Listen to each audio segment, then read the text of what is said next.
بسم اللہ الرحمن الرحیم۔ امیر تیمور دی ارتھ شیکر، جس نے دنیا ہلا ڈالی۔ ایپیسوڈ 8۔ مغل سردار سے پنجہ آزمائی۔ اصفہان کے بعد تیمور فارس کی طرف جانے کا ارادہ رکھتا تھا، تاہم اسی وقت اطلاع ملی کہ توکتامیش جو قپچاق کا رئیس تھا ایک بار پھر ماوراؤن نہر پر حملہ آور ہو گیا ہے، اور اس نے تیمور کی غیر موجودگی کا فائدہ اٹھا کر شہر کے بے گناہ باشندوں کو ہلاک کر دیا اور بہت سے مویشی چرا کر لے گیا ہے۔ چنانچہ تیمور نے فوراً ماوراؤن نہر واپسی کا حکم صادر کر دیا۔ تیمور اور اس کے فوجی جب واپسی کا سفر طے کرتے ہوئے سبزوار تک پہنچے تو سردی کی شدت میں اس قدر اضافہ ہو گیا کہ انہیں لاچار ہو کر پڑاؤ ڈالنا پڑا۔ ساری زمین برف سے ڈھک گئی تھی اور یہ ڈر پیدا ہو گیا تھا کہ ان کے گھوڑے سردی کی شدت سے مر نہ جائیں۔ چنانچہ تیمور نے حکم دیا کہ عارضی طویلے بنائے جائیں اور انہیں نمدمے کے پردے لٹکا کر گرم رکھا جائے۔ وہ لوگ خود بھی خیموں میں پناہ لے کر سردی کم ہونے کا انتظار کرنے لگے۔ جب موسم میں کچھ اعتدال آیا تو وہ لوگ دوبارہ سفر پر روانہ ہو گئے اور توس و قوجان سے گزر کر ترکستان پہنچے، جہاں سردی کی شدت واضح طور پر کم ہو چکی تھی۔ جب تیمور اور اس کی فوج سمرقند پہنچی تو سردی میں واضح کمی ہو چکی تھی۔ تیمور نے سمرقند میں چند روز سے زیادہ قیام نہ کیا، کیونکہ وہ خدا سے عہد کر چکا تھا کہ اپنی ساری زندگی میدان جنگ میں داد شجاعت دیتے گزار دے گا اور عیش و عشرت اور عورتوں کی صحبت سے پرہیز کرے گا۔ چنانچہ اس نے فوراً جنگی تیاریاں شروع کر دیں۔ اس نے پختہ ارادہ کر لیا تھا کہ قپچاق کے حکمران توکتامیش کو اس کی گستاخی کا مزہ چکھا کر رہے گا۔ تیمور کو یقین تھا کہ توکتامیش ایک بزدل حکمران ہے، کیونکہ اس نے دونوں بار اس کی غیر موجودگی کا فائدہ اٹھانے کی کوشش کی تھی۔ اگر وہ بہادر ہوتا تو ضرور تیمور کے سامنے آ کر اس کا مقابلہ کرتا۔ تیمور نے اصفہان کی لڑائی میں جو سبق سیکھا تھا فوری طور پر اس پر عمل درآمد شروع کر دیا اور اپنے ملک میں کبوتر خانے قائم کرنے اور ان کے ذریعے پیغام رسانی کا کام لینے کی ہدایت جاری کر دی۔ اسے خبر رسانی کا ایک زبردست ذریعہ میسر آ گیا تھا۔ چنانچہ عین اس وقت جب وہ توکتامیش کو سبق سکھانے کے لیے روانہ ہونے والا تھا، کبوتروں کے ذریعے پیغام موصول ہوا کہ مغل فوج کے دستے ماوراؤن نہر کی طرف بڑھ رہے ہیں اور وہ تیمور کے ملک پر قبضہ کرنے کی خواہش لے کر نکلے ہیں۔ یہ ایسی صورتحال تھی کہ تیمور توکتامیش کو سبق سکھانے کے لیے روانہ نہیں ہو سکتا تھا، کیونکہ اس کی غیر موجودگی میں مغل فوجیں اس کے ملک کو تباہی سے دوچار کر سکتی تھیں۔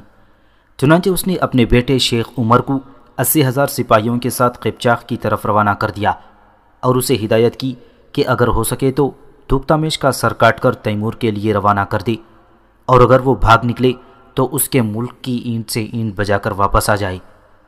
تیمور کو یقین تھا کہ توکتامیش اپنی بزدلی کے باعث بھاگ نکلے گا۔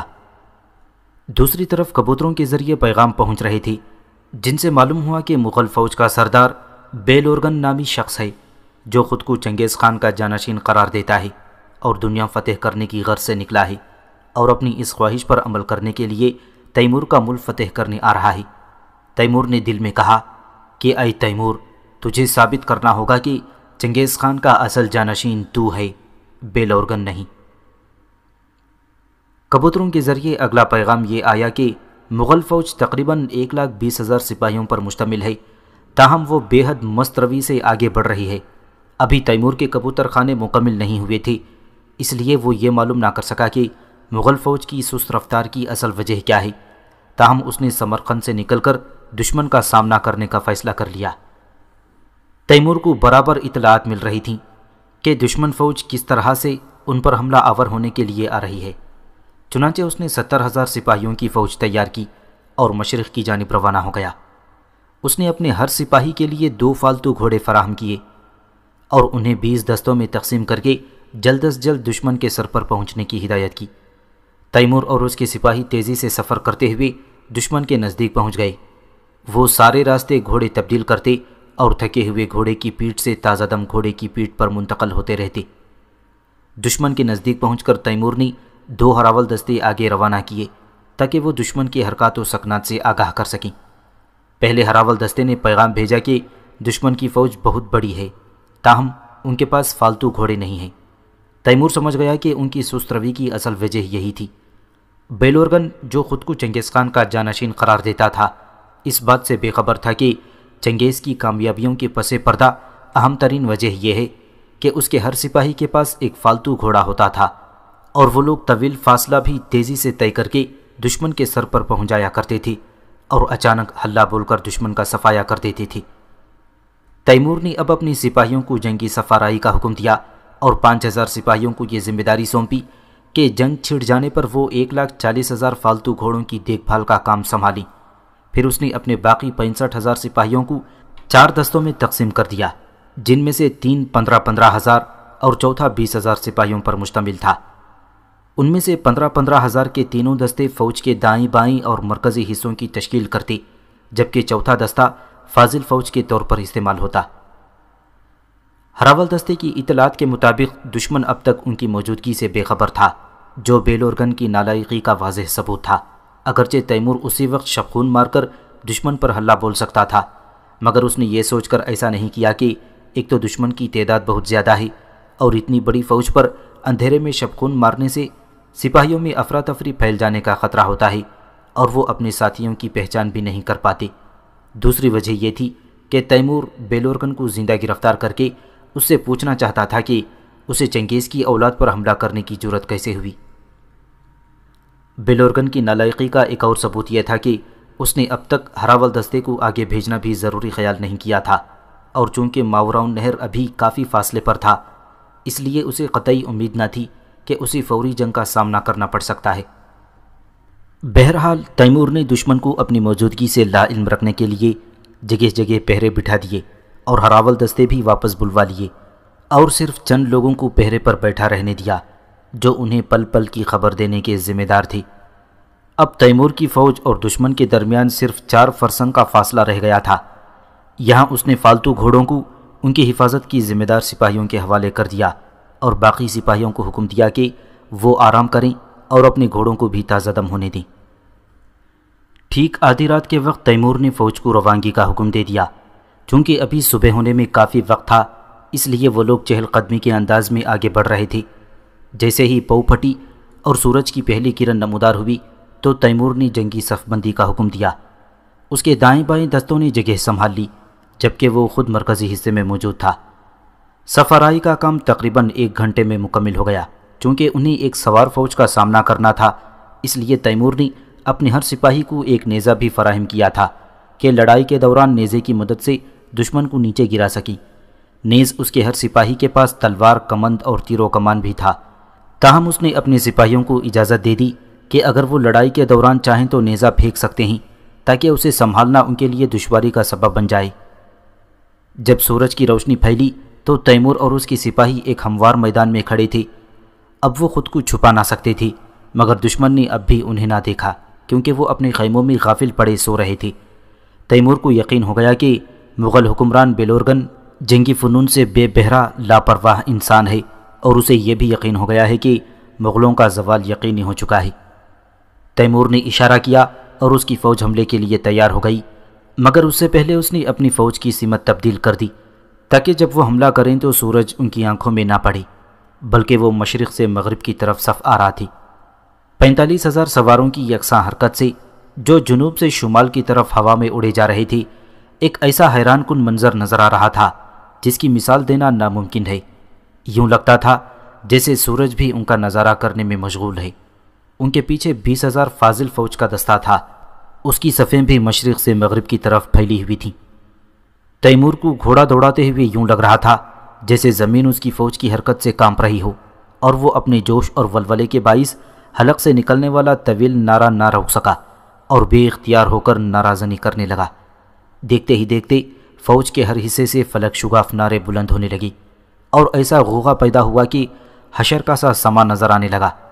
جب تیمور کی فوج مغلوں کے سر پر آ پہنچی تو انہوں نے اپنی صفیں منظم کرنے کی کوشش کی، مگر اس سے پہلے کہ وہ سنبھل پاتے تیمور کے سپاہی انہیں گھیرے میں لے چکے تھے۔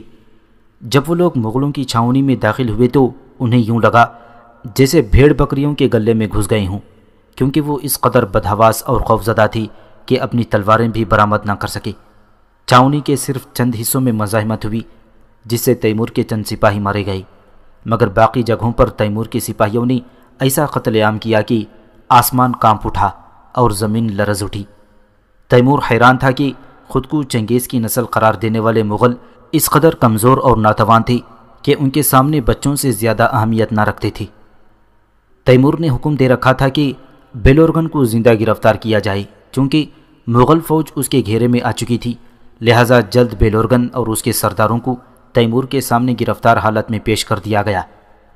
تیمور نے ترجمان کی مدد سے بیلورگن سے پوچھا، تجھے میرے ملک پر حملے کی جرأت کیسے ہوئی؟ کیا تجھے میری طاقت کا اندازہ نہ تھا؟ وہ کہنے لگا، مجھے ہرگز امید نہ تھی کہ تو اس قدر طاقتور اور چوکنا ہے۔ تیمور نے اس سے کہا، میں چاہوں تو ابھی تیری اور تیرے سارے سپاہیوں کی گردنیں اڑا دوں، مگر مجھے تجھ جیسے کمزور انسان کو مارتے ہوئے شرم محسوس ہوتی ہے۔ البتہ میں تجھے اور تیرے سرداروں کو قید میں ڈال دوں گا اور اس وقت تک آزاد نہیں کروں گا جب تک کہ تو فدیہ ادا نہ کر دے۔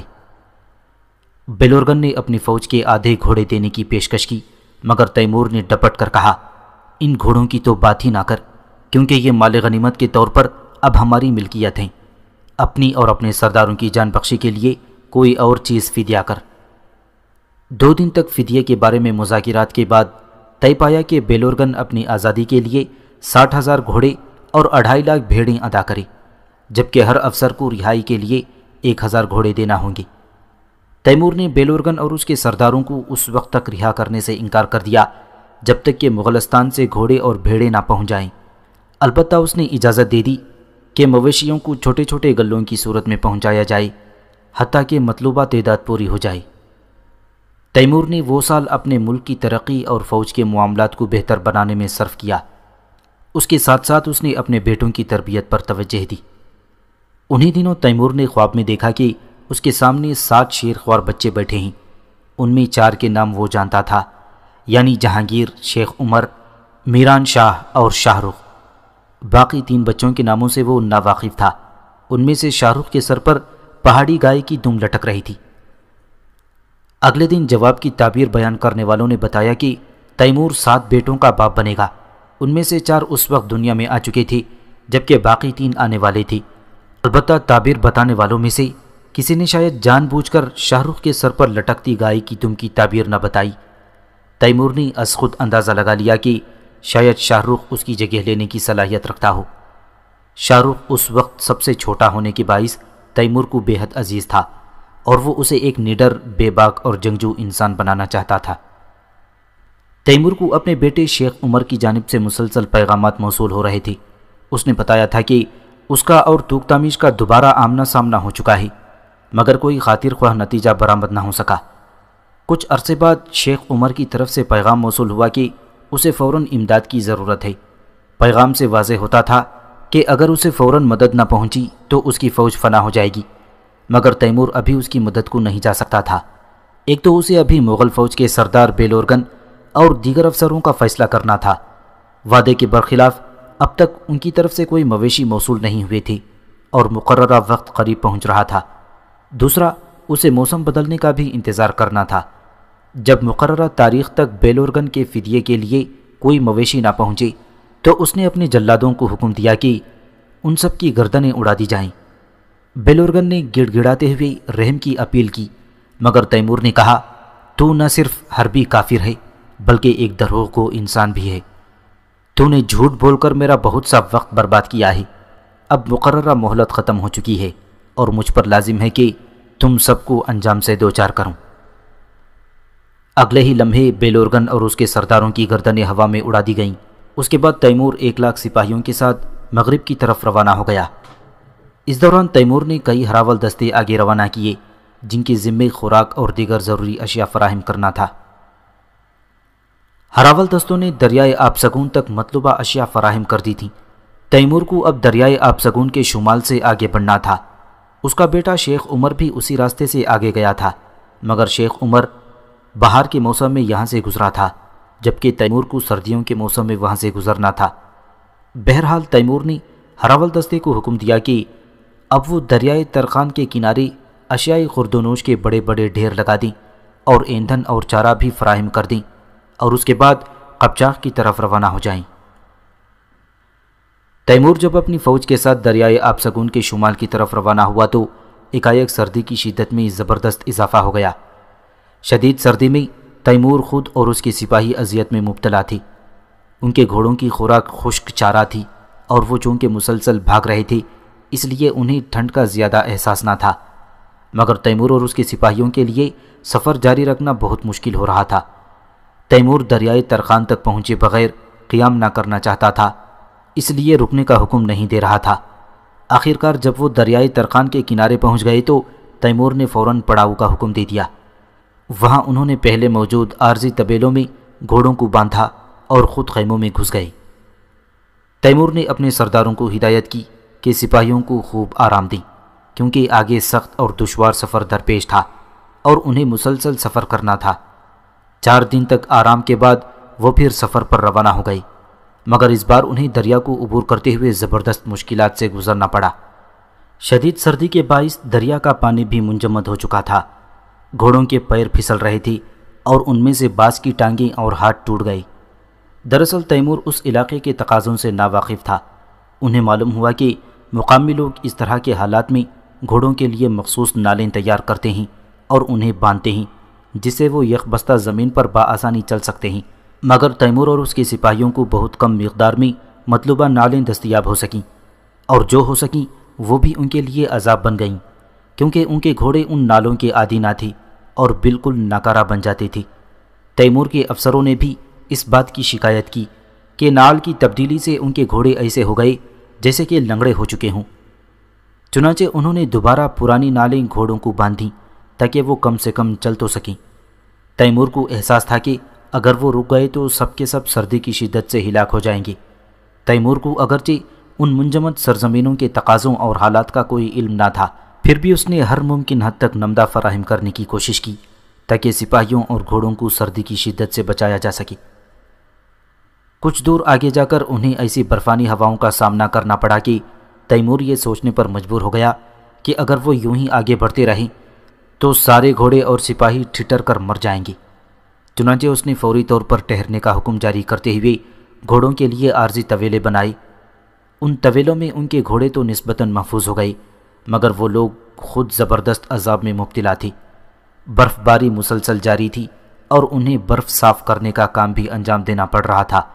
ایسی سردی پڑ رہی تھی کہ انہوں نے اس کا تصور بھی نہیں کیا تھا۔ رگوں میں دوڑتا خون منجمد ہوتا محسوس ہوتا۔ سردی کے خوف سے بڑے بڑے سرداروں کو خیموں سے نکلنے کی جرت نہ ہوتی۔ اگرچہ دن کے وقت سورج نکلتا مگر اس کی دھوپ میں ہرگز حرارت نہ تھی، گویا اس علاقے میں سورج بھی اپنی حرارت کھو بیٹھا تھا۔ اس کے ساتھ ساتھ اس خوفناک علاقے کی وحشت میں ہر وقت آتی جنگلی بھیڑیوں کی آوازیں مزید اضافہ کر رہی تھیں، جو ان کے گھوڑوں اور خود ان کے لیے بھی بہت بڑا اور مستقل خطرہ تھا۔ پھر ایک رات انہیں ایک عجیب سی آواز سنائی دی، جیسے کہیں دور بجلی کڑک رہی ہو۔ اس آواز کے ساتھ ہی تیمور کے دل میں سب سے پہلا خیال یہ آیا کہ ضرور توق تامیش اس کی فوج پر شبخون مارنے آ رہا ہے۔ حالانکہ اس شدید سردی اور برف باری میں اس بات کا امکان بہت کم تھا، مگر پھر بھی تیمور خود کو غافل نہیں رکھنا چاہتا تھا، خصوصاً جب کہ وہ بیلورگن کی غفلت کا انجام دیکھ چکا تھا۔ چنانچہ شدید سردی اور برف باری کے باوجود تیمور نے اپنے گرد دمدہ یعنی کمبل نما گرم کپڑا لپیٹا اور باہر نکل کر آواز کی طرف کان لگا دیے۔ اس نے دیکھا کہ اس کے افسر اور سپاہی بھی اس کی طرح آواز سے چوکنے ہو کر اندازہ لگانے کی کوشش کر رہے ہیں، مگر وہ اس آواز کو چاہ کر بھی گھوڑوں کے ٹاپوں سے مشابہت نہ دے پا رہے تھے، کیونکہ آواز بے حد عجیب تھی۔ اس آواز کے بارے میں کوئی فوری فیصلہ ضروری تھا، کیونکہ تیمور نے مجبوراً کچھ ٹولیاں آواز کے تعاقب میں دوڑائیں، حتیٰ کہ اس نے اس راستے کی طرف بھی کچھ سپاہیوں کو تفتیش کرنے بھیج دیا جس طرف سے وہ لوگ آ رہے تھے، کیونکہ تیمور نہیں چاہتا تھا کہ دشمن کے علاقے میں غافل گیر ہو کر دشمن کے نرغے میں آ جائے اور اپنی ساری فوج تلف کروا بیٹھے۔ اسے اس بات کا بھی شدید احساس تھا کہ اسے اس موسم میں ایسے برفانی علاقے میں اتنی بڑی فوج کے ساتھ نہیں آنا چاہیے تھا۔ اگرچہ وہ اپنے بیٹے کی وجہ سے مجبور تھا، مگر پھر بھی پوری فوج کو اس ہلاکت خیز موسم کے رحم و کرم پر ڈال کر وہ خود کو کوس رہا تھا اور ملامت کر رہا تھا کہ ابھی اسے سپہ سالاری کے حوالے سے بہت کچھ سیکھنے کی ضرورت ہے۔ اس دوران سپاہیوں کی ایک ٹولی خبر لائی کہ وہ آواز نہ تو گھوڑوں کے ٹاپوں کی ہے اور نہ ہی آسمانی بجلی کے کڑکنے کی، بلکہ بے شمار لمبے سینگوں والے جانور منہ اٹھائے دوڑے چلے جا رہے ہیں، جن کے دوڑنے سے یہ آواز پیدا ہو رہی ہے۔ یہ بات سن کر تیمور اور اس کے افسروں کو بے حد حیرت ہوئی، اور جب سورج بلند ہوا تو وہ سب جانوروں کے اس سمندر کو دیکھنے جا پہنچے۔ ان جانوروں کو دیکھتے ہی تیمور سمجھ گیا کہ وہ بڑے سینگوں والے ہرن تھے۔ اس کے سپاہیوں نے اس سے قبل ہرن نہیں دیکھے تھے، مگر وہ ہرنوں سے بخوبی واقف تھا۔ یکایک اس کے دماغ میں ایک خیال بجلی کی طرح گوندا۔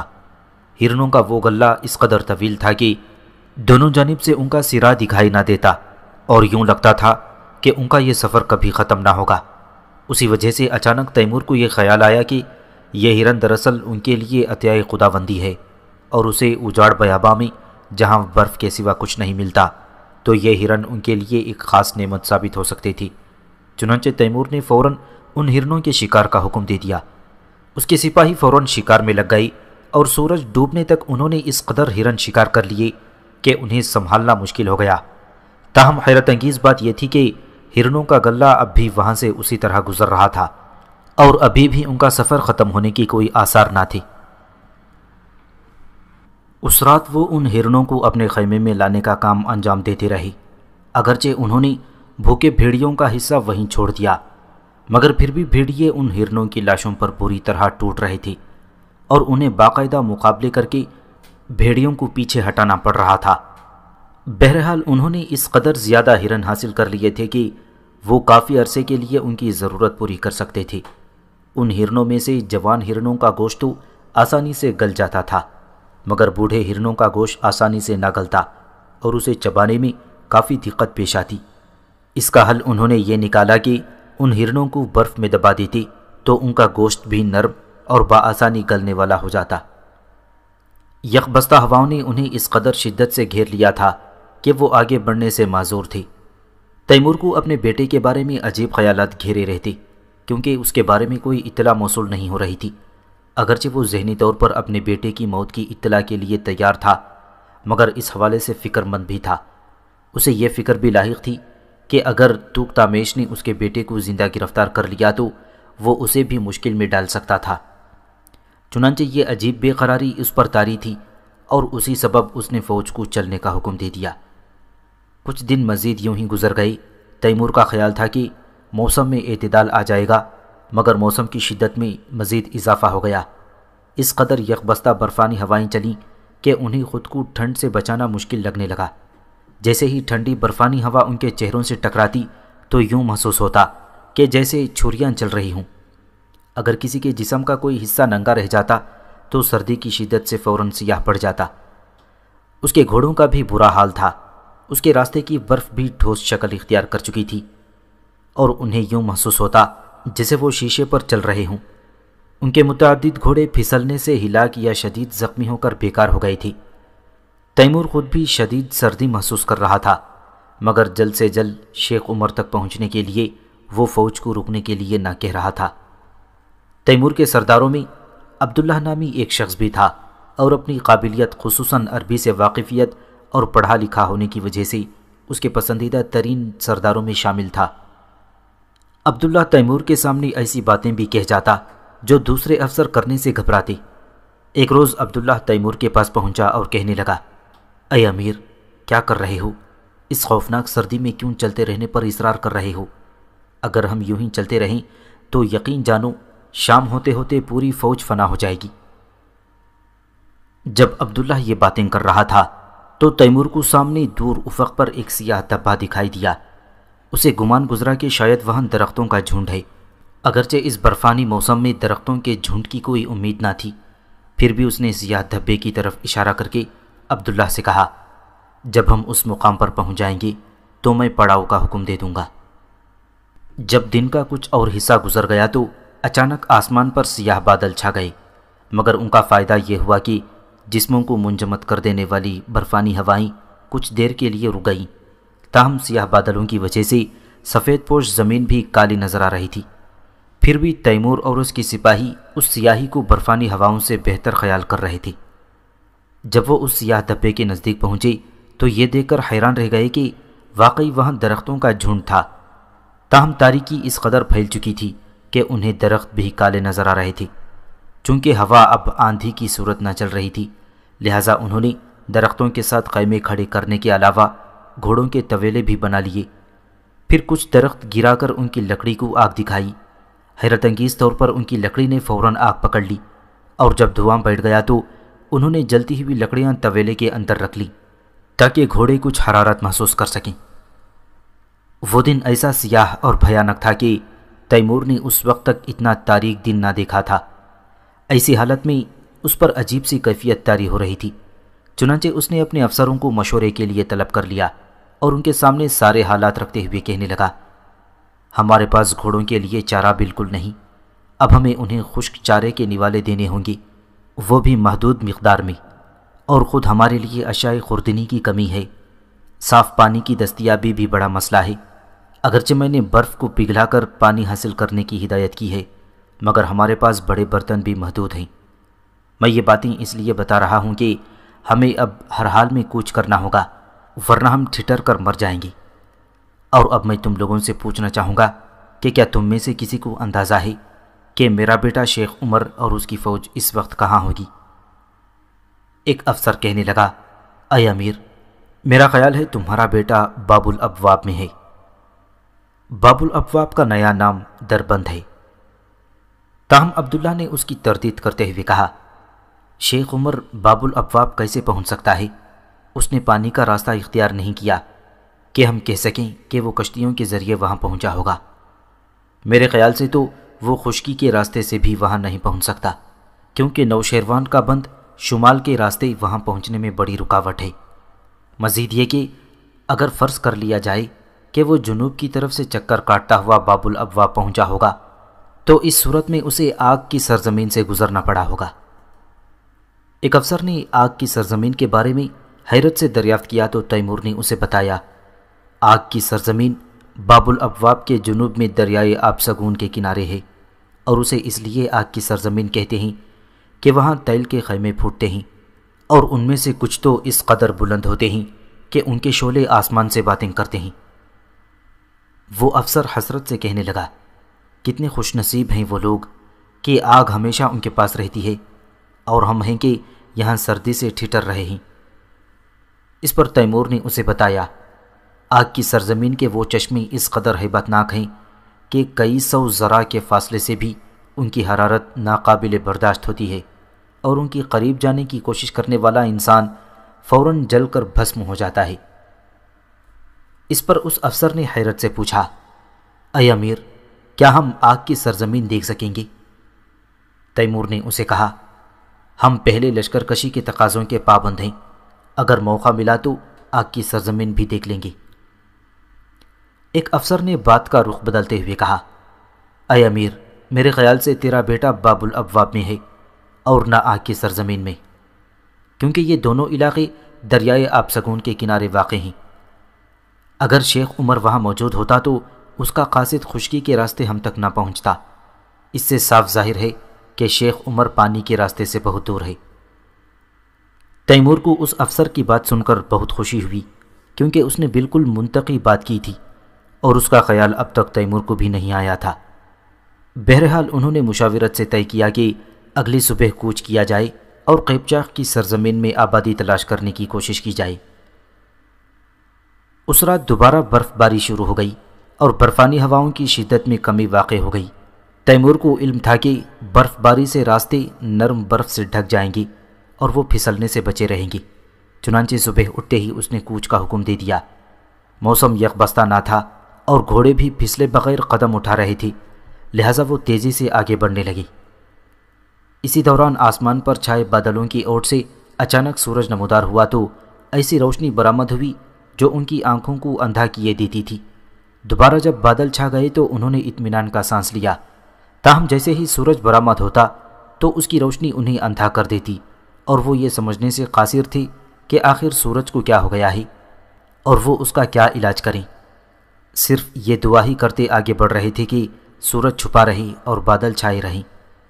اس دوران انہیں کچھ مقامی لوگ دکھائی دیے جو بغیر پہیوں کی گاڑی میں بیٹھے پھسلتے ہوئے کہیں جا رہے تھے۔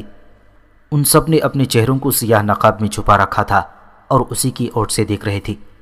تیمور اور اس کے سپاہیوں نے بھی یہی طریقہ استعمال کر کے دیکھا تو پتہ چلا کہ وہ اس تیز روشنی سے محفوظ ہو گئے ہیں جو انہیں اندھا کر رہی تھی۔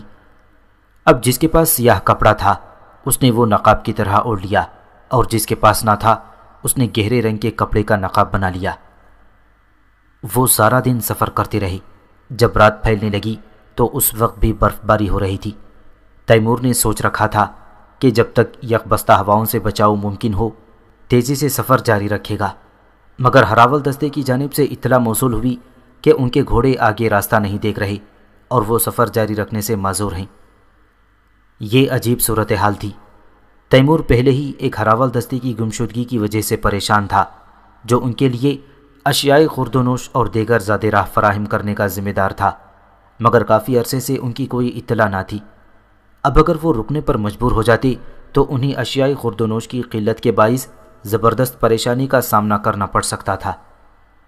برف پوش صحرا میں راستہ بھٹک جانے کا بھی اندیشہ تھا۔ دوسری طرف یہ خوف بھی مسلط تھا کہ اگر ٹھہرنے کا حکم دیا جائے تو سب کے سب ٹھٹر کر ہلاک ہو جائیں گے، لیکن ناچار انہیں پڑاؤ ڈالنے پر مجبور ہونا پڑا۔ سب سے پہلے انہوں نے عارضی طویلے بنائے اور پھر خیمے کھڑے کیے۔ ان کے پاس ایندھن سرے سے تھا ہی نہیں، اور اب وہ خود کو گرم رکھنے کا بھی خاطر خواہ انتظام نہ کر سکتے تھے۔ وہ رات تیمور کی زندگی کی بھیانک ترین رات تھی۔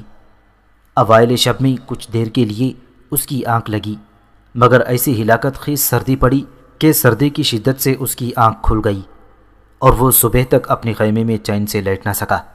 اس نے کچھ سپاہیوں کو پہرے پر بھی بٹھا رکھا تھا تاکہ بے خبری میں دشمن کے حملے کا شکار نہ ہو جائے، مگر پہرے داروں کی حالت خراب تھی۔ جب بھی سپاہی پہرا دے کر لوٹتے تو سیدھے طویلے میں ہی گھس جاتے، کیونکہ صرف وہی ایسی جگہ تھی جہاں نسبتاً کم سردی تھی۔ ساری رات تیمور وقفوں سے پہرے داروں کو بدلتا رہا تاکہ وہ سردی کی شدت سے ہلاک نہ ہو جائیں۔ ان کے گھوڑے بھی سخت اذیت میں مبتلا تھے، ان کے لیے محفوظ خوراک بھی ختم ہو رہی تھی۔ صبح ہوتے ہی تیمور نے کہا کہ گھوڑوں کو چارے کے آخری نوالے کھلا دیے جائیں تاکہ وہ چلنے کے قابل ہو جائیں۔ تیمور اور اس کے سپاہی ساری رات سردی سے ٹھٹر رہے تھے اور صبح سبھی بے حال تھے، مگر تیمور کو یہ فکر لاحق تھی کہ اگر ایک اور دن ان پر ایسی سردی کا گزرا تو وہ سب برف تلے دب کر صفحہ ہستی سے ہمیشہ کے لیے مٹ جائیں گے۔ اسے اپنی نااہلی کا بھی شدت سے احساس ہو رہا تھا کہ بغیر تجربے کے اتنی بڑی فوج کو اس برفانی علاقے میں ہلاک میں ڈال دیا ہے۔ اس وقت اس قدر شدید سردی پڑ رہی تھی کہ وہ غلطی سے کسی لوہے کی شے کو ہاتھ لگاتے تو ان کا ہاتھ چپک کر رہ جاتا۔ صبح ایک حیرت انگیز شے نے تیمور کو اپنے حصار میں لے لیا تھا۔ اس کے کچھ افسر اس کے پاس آئے اور دریافت کیا، اے امیر، روشنی پھیل رہی ہے اور صبح کا آغاز ہو رہا ہے، کیا کوچ کرنے کا حکم نہ دو گے؟ تیمور نے ان سب کی توجہ اس حیرت انگیز شے کی طرف مبذول کرواتے ہوئے کہا، اس سرزمین پر صبح کی روشنی مشرق کے بجائے شمال سے پھوٹ رہی ہے۔ پھر اس نے ستارہ جدی کی طرف اشارہ کرتے ہوئے کہا، اس ستارے کو دیکھو اور پھر مشرق کی طرف نظر ڈالو۔ جب تیمور کے سرداروں نے مشرق کی طرف نظر دوڑائی تو انہیں بھی تیمور کی طرح وہاں تاریکی کے سوا کچھ نظر نہ آیا، جبکہ شمالی افق روشن ہوتا ہوا جا رہا تھا۔ تیمور کے افسر کہنے لگے کہ شاید ہم غلطی پر ہیں اور نظر آنے والا ستارہ جدی نہیں ہے۔ تیمور نے فلکیاتی نقشہ ان کے سامنے پھیلا دیا اور ستارہ جدی کی نشاندہی کرتے ہوئے کہا، غلطی پر ہم نہیں بلکہ اس سرزمین کی صبح غلطی پر ہے، اور یہاں سورج مشرق کے بجائے شمال سے طلوع ہو رہا ہے۔ تیمور اور اس کے سردار حیرت سے شمال کی طرف دیکھنے لگے۔ وہ اس بات کے منتظر تھے کہ شفق کی روشنی پوری طرح پھیلنے کے بعد سورج کو طلوع ہوتا ہوا دیکھ سکیں۔ ایکایک ان کے دلوں کی دھڑکنیں بے حد تیز ہو گئیں اور ایک زبردست خوف نے ان سب کو اپنی لپیٹ میں لے لیا۔ تیمور جیسا انسان بھی جو خود کو بے حد نیڈر اور دلیر سمجھتا تھا، ایسے خوف کا شکار ہوا کہ اس پر لرزہ طاری ہو گیا اور وہ اپنے خوف کا اظہار کیے بغیر نہ رہ سکا۔ تیمور کے افسر بھی بے حد خوفزدہ تھے اور اس سے پوچھنے لگے، اے امیر، اب کیا ہوگا؟ تیمور نے کہا، اب کچھ نہیں ہو سکتا، اب تو وہی ہوگا جو مالک تقدیر نے ہماری قسمت میں لکھ رکھا ہے، اور ہم سب کو معلوم ہے کہ جس دن سورج مشرق کے بجائے کسی اور مقام سے طلوع ہوا تو وہی قیامت کا دن ہوگا۔ اب ہم سب صرف یہی کر سکتے ہیں کہ خود کو خدا کے حضور پیش کرنے کے لیے تیار کر لیں۔ تاہم ان کی توقع کے برعکس نہ سورج طلوع ہوا اور نہ ہی قیامت کے آثار نظر آئے، بلکہ شمال کی جانب سے پھوٹنے والی روشنی رفتہ رفتہ مدھم پڑ کر نظروں سے اوجھل ہو گئی اور دوبارہ تاریکی پھیل گئی۔ اس پر ان سب نے اطمینان کا سانس لیا۔ بعد میں معلوم ہوا کہ اس سرزمین پر صبح کاذب شمال کی جانب سے طلوع ہوتی ہے۔ تیمور واپس اپنے خیمے میں چلا آیا، تاہم بے پناہ ٹھنڈ اور اضطراب کے باعث سو نہ سکا۔ جب صبح صادق طلوع ہوئی اور سورج کی کرنیں 400 پھیل گئیں تو تیمور نے مغرب کی سمت نظریں دوڑائیں۔ اسے وہاں کہیں دور ایک جھونڈ کے آثار دکھائی دیے۔ اس نے کچھ افسروں کو طلب کیا اور پوچھا کہ کیا وہ بھی پیڑوں کے جھنڈ کو دیکھ سکتے ہیں یا نہیں۔ انہوں نے تصدیق میں سر ہلاتے ہوئے کہا کہ ہاں، وہ جھنڈ سراب نہیں بلکہ حقیقت ہے۔ چنانچہ تیمور نے فوراً روانگی کا حکم دے دیا اور کہا کہ گھوڑوں کو آخری نوالے کھلا کر کچھ دیر کے لیے کھلا چھوڑ دیا جائے تاکہ وہ اپنی تھوتنی برف پر مل کر کچھ پیاس بجھا سکیں۔ پھر اس نے حسب معمول ہراول دستے بھی آگے روانہ کر دیے اور سپاہیوں کو فوراً چلنے کے لیے تیار ہونے کی ہدایت کی۔ اگرچہ اس کے سپاہی رات بھر سردی سے ٹھٹر رہے تھے اور انتہائی بے حال تھے، تاہم جب انہیں پتہ چلا کہ قریب ہی جنگل ہے تو ان کی ڈھارس بند تھی اور وہ چلنے کے لیے تیار ہو گئے۔ تیمور جانتا تھا کہ درختوں کا جھنڈ اتنا قریب نہیں جتنا لگ رہا ہے، بلکہ 4 یا 5 فرسنگ کے فاصلے پر ہے۔ کچھ دیر بعد ہراول دستے کی طرف سے اطلاع موصول ہوئی کہ وہ جھنڈ دراصل ایک گنجان آباد جنگل ہے اور اس کے کنارے آبادی بھی نظر آ رہی ہے۔ یہ خوشخبری سن کر وہ لوگ تیزی سے آگے بڑھنے لگے۔ اس کے تھوڑی دیر بعد یہ خوشخبری بھی ملی کہ پہلے سے گم شدہ ہراول دستے کو بھی تلاش کر لیا گیا ہے اور وہ جنگل کے کنارے اسی آبادی میں ٹھہرا ہوا تھا۔ تیمور کو یہ احساس ہوا کہ اس کی فوج شاید فنا ہونے سے بچ جائے، کیونکہ آبادی کا مطلب تھا کہ انہیں وافر اشیاء خورد و نوش حاصل ہو سکیں گی۔ جیسے ہی وہ آبادی تک پہنچے تو انہوں نے فوراً گھوڑوں کو طویلوں میں پناہ دے دی، پھر آگ جلائی اور دھواں بیٹھ جانے کے بعد دہکتی ہوئی لکڑیاں طویلوں میں منتقل کر دیں۔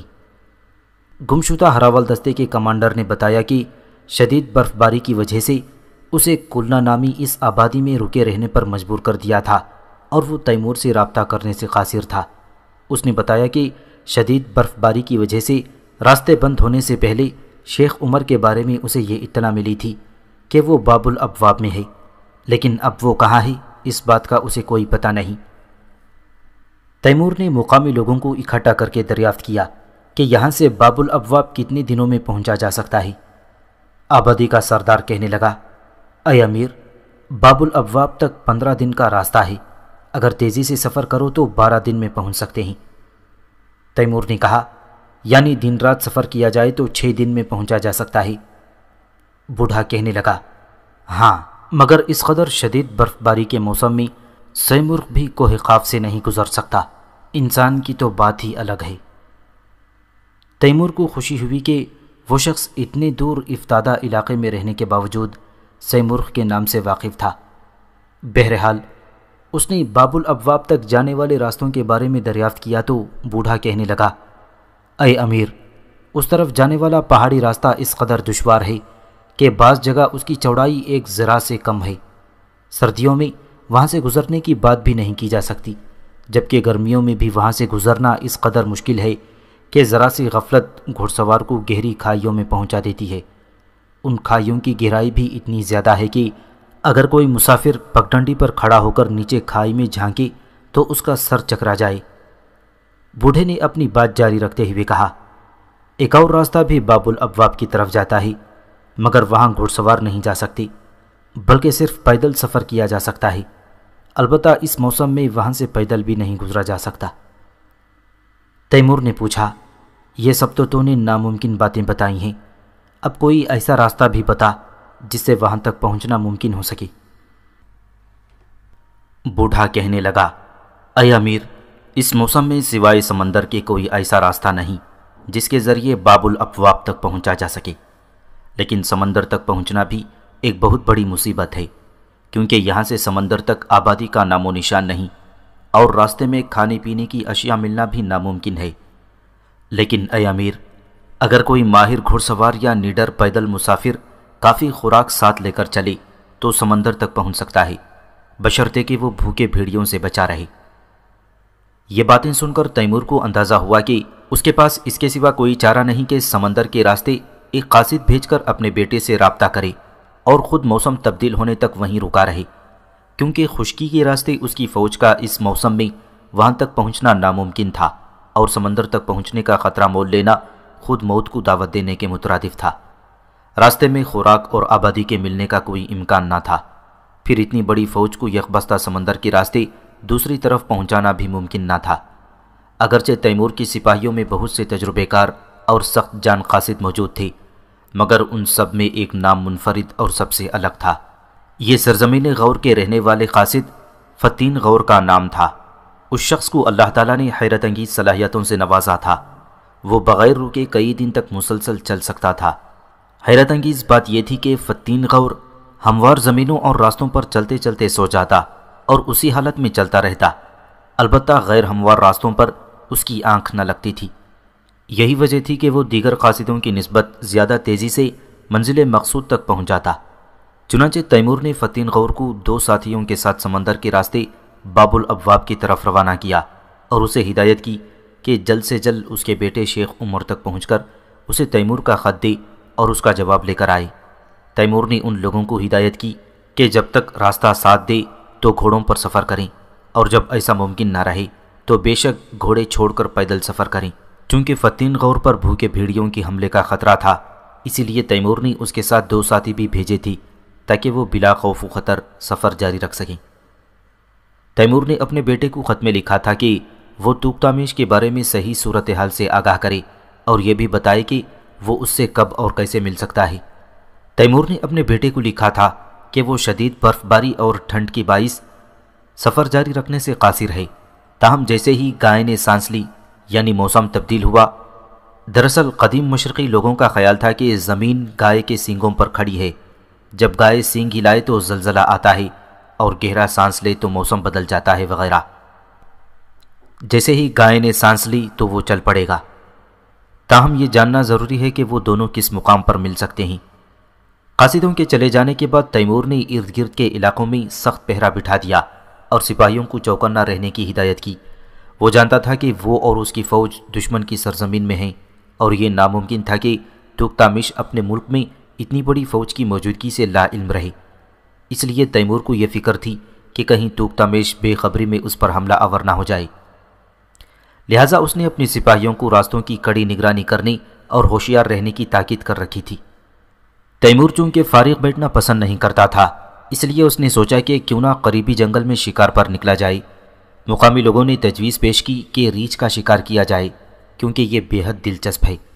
تیمور کو مقامی لوگوں سے ریچھ کے بارے میں بہت سی نئی باتیں بھی معلوم ہوئیں، جیسے کہ یہ ریچھ برف باری کے موسم میں اپنے بھٹ سے باہر نہیں نکلتا اور یہ موسم سو کر گزارتا ہے۔ اس موسم کے آنے سے پہلے وہ اپنے بھٹ میں کھانے پینے کی بے شمار چیزوں کا ذخیرہ کر لیتا ہے اور پھر سردیوں کے موسم میں اس کا بھٹ ہی اس کا مستقل مسکن ہوتا ہے۔ مقامی لوگوں نے بتایا کہ اس موسم میں ریچھ کا بھٹ تلاش کرنا کسی کے بس کی بات نہیں ہوتی، حالانکہ شکاری کتے بھی اس کی بو کا پتہ نہیں لگا پاتے۔ البتہ ایک جانور ایسا ہے جو اس موسم میں بھی ریچھ کے رہنے کی جگہ کا پتہ لگا لیتا ہے، اور وہ ہے لومڑی۔ تیمور نے حیرت سے دریافت کیا، کیا اس موسم میں بھی لومڑی اپنے بل سے باہر نکلتی ہے؟ مقامی لوگوں نے جواب دیتے ہوئے بتایا، ہاں اے امیر، لومڑی کی کھال بہت موٹی ہوتی ہے جو اسے اس برفانی سردی سے بچائے رکھتی ہے۔ دوسرے یہ کہ وہ بھوک کی وجہ سے اپنے بل سے نکلنے پر مجبور ہے، کیونکہ وہ ریچھ کی طرح جنگلی پھل اور شہد وغیرہ نہیں کھا سکتی، بلکہ چھوٹے موٹے جانور شکار کر کے ہی اپنا پیٹ بھرتی ہے۔ چنانچہ بھوک لگنے پر وہ سیدھی ریچھ کے بھٹ کا رخ کرتی ہے، کیونکہ اسے معلوم ہے کہ ریچھ کے بھٹ میں اسے صحرائی چوہے اور نیولے وغیرہ مل سکتے ہیں۔ تیمور نے حیرت سے پوچھا، ریچھ کے بھٹ میں ان جانوروں کا کیا کام؟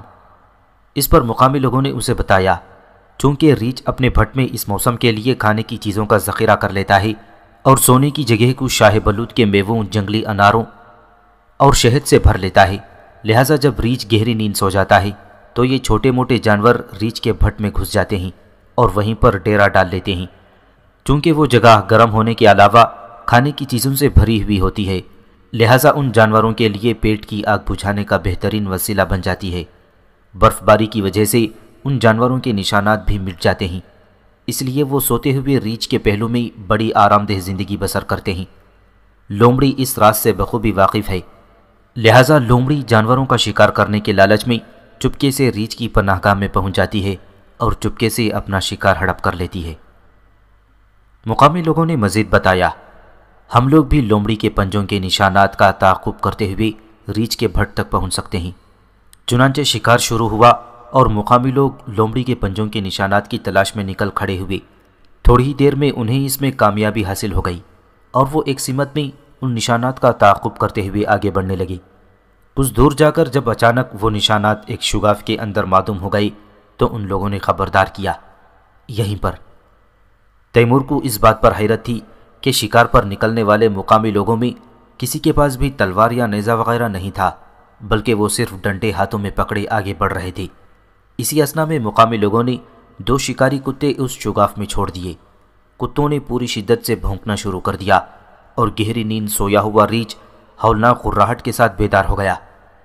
پھر ان سب کے سامنے بے شمار چھوٹے موٹے جانور وہاں سے نکل کر بھاگنے لگے۔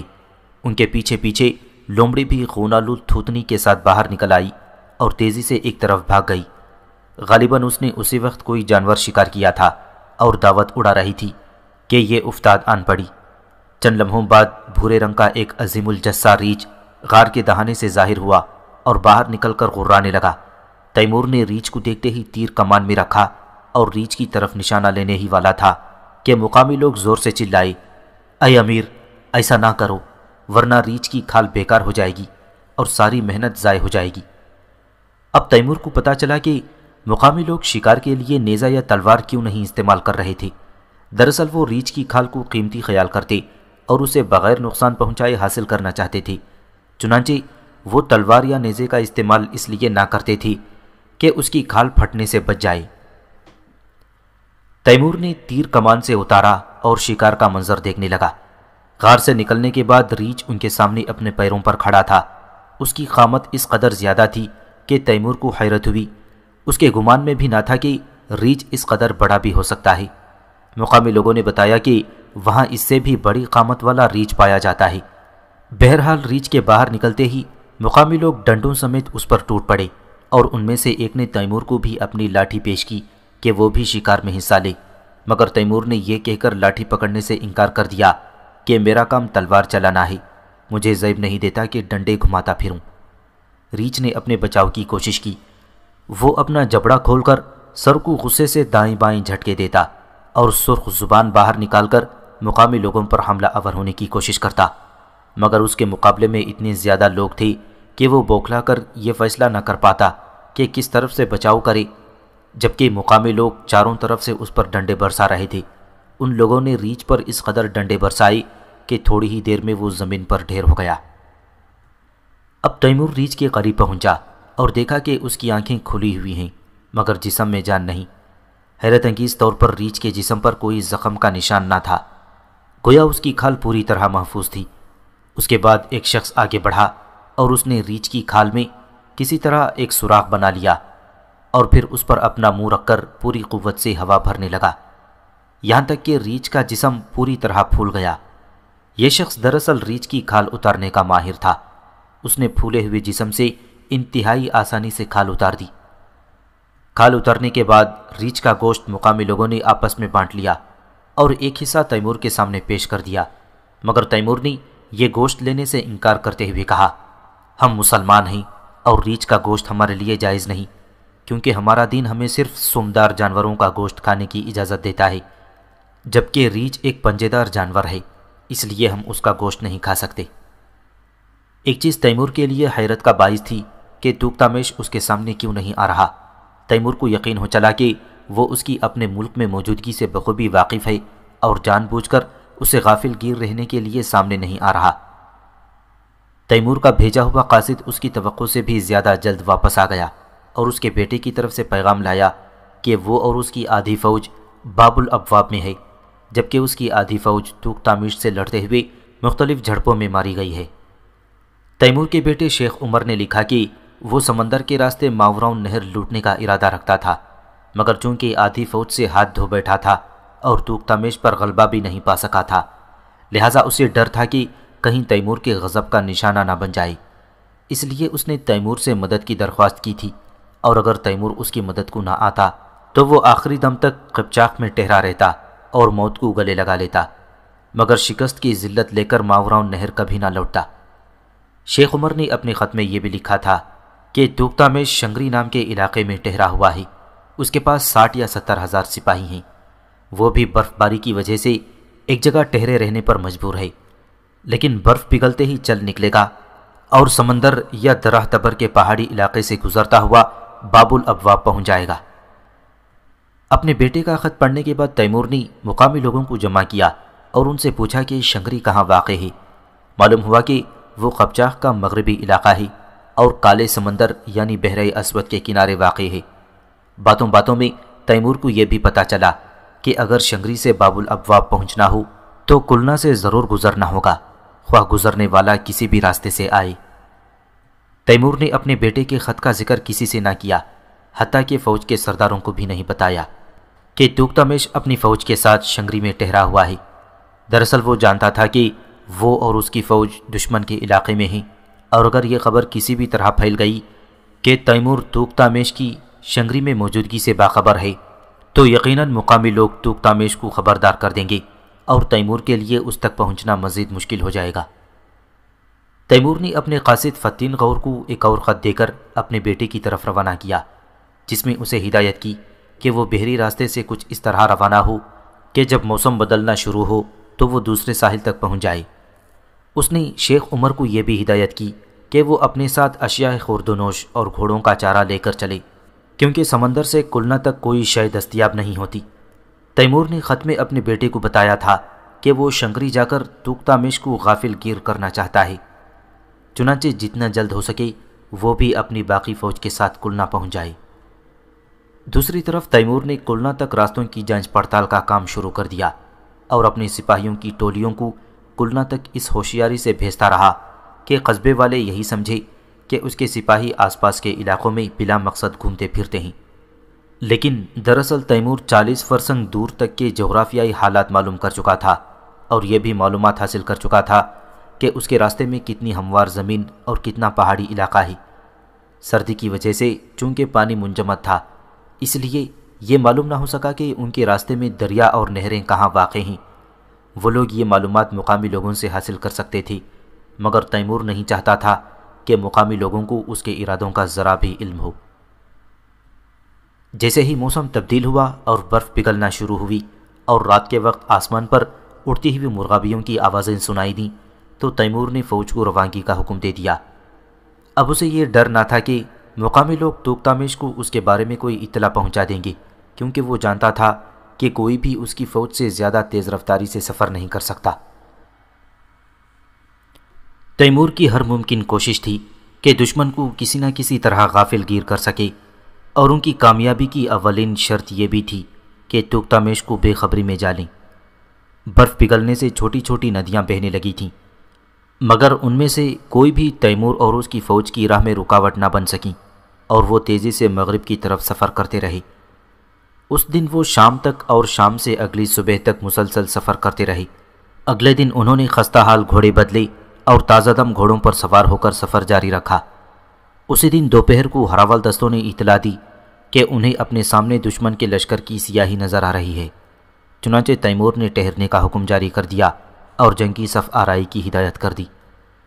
اگرچہ توغتامیش کا یوں اچانک سامنے آنا تیمور کے لیے حیرت انگیز بات تھی، مگر وہ دشمن کی سرزمین پر ایسے حیرت انگیز اور غیر معمولی واقعات کے لیے ہمہ وقت تیار تھا۔ بلکہ اگر توغتامیش اچانک اس کے سامنے نہ آتا تو اسے اس بات پر زیادہ حیرت ہوتی، کیونکہ وہ یہ تصور بھی نہیں کر سکتا تھا کہ کوئی حکمران اس قدر غافل گیر ہو کہ دشمن فوج اس کے ملک میں اسے ہی بے خبری کی حالت میں آ لے۔ بہرحال کچھ دیر بعد ہراول دستے نے اطلاع دی کہ انہیں دشمن کی فوج میں سیاہ رنگ کے سوا کچھ دکھائی نہیں دے رہا۔ تیمور نے سوچا کہ توغتامیش کے سپاہی اس لیے سیاہ پوش ہوں گے کہ وہاں بکریوں اور بھیڑوں کی اون سیاہ رنگ کی ہے، مگر تقریباً 1 گھنٹے کے انتظار کے بعد اطلاع موصول ہوئی کہ جسے وہ دشمن کی فوج سمجھ رہے تھے وہ دراصل سیاہ رنگ کے عظیم الجثہ جانور ہیں جو مغرب سے شمال کی طرف کوچ کر رہے ہیں۔ یہ جانور گائے سے مشابہت رکھتے تھے، تاہم ان کا جسم تو گائے جیسا تھا مگر سر انسانوں سے مشابہ تھا۔ ان کے سروں پر مینڈھوں جیسے 2 خمیدہ سینگ بھی تھے۔ تیمور کو یہ جانور دیکھ کر بڑی حیرت ہوئی، تاہم ان کے جسم چونکہ گائے کی طرح تھے اور ان کے درمیان فاصلہ بھی تھا، چنانچہ تیمور سمجھ گیا کہ ان جانوروں کا گوشت حلال ہے۔ چنانچہ اس نے ان کا شکار کرنے کی اجازت دے دی۔ جلد ہی 20 سے زیادہ گائیں زمین پر پڑی نظر آئیں، مگر باقی جانور بھاگ نکلنے میں کامیاب ہو گئے۔ قریب سے دیکھنے پر تیمور سمجھ گیا کہ وہ بلا شبہ گائیں ہی تھیں، بس فرق اتنا تھا کہ ان کے کندھے عام گائے کی نسبت زیادہ چوڑے چکلے تھے۔ تیمور کے سپاہی وہیں ان کا گوشت بھون کر عظیم الشان ضیافت اڑانا چاہتے تھے، مگر تیمور وقت ضائع کرنا نہیں چاہتا تھا، اس لیے اس نے حکم دیا کہ ان جانوروں کا گوشت کاٹ کر محفوظ کر لیا جائے اور مناسب وقت ملنے پر اسے پکا کر کھائیں۔ اس دن شام کے وقت وہ لوگ ایک چھوٹی سی آبادی میں پہنچ گئے۔ مقامی لوگوں نے بتایا کہ یہ جنگلی بھینسیں ہیں، یہ موسم تبدیل ہونے پر شمال کی طرف کوچ کرنے لگتی ہیں تاکہ اپنے آپ کو سرد علاقوں تک پہنچا سکیں۔ یہ بھینسیں گرم علاقوں میں نہیں رہ سکتی، اس لیے موسم تبدیل ہوتے ہی قبچاق کی سرزمین سے کوچ کر جاتی ہیں۔ اللهم اجعل في قلبي نورا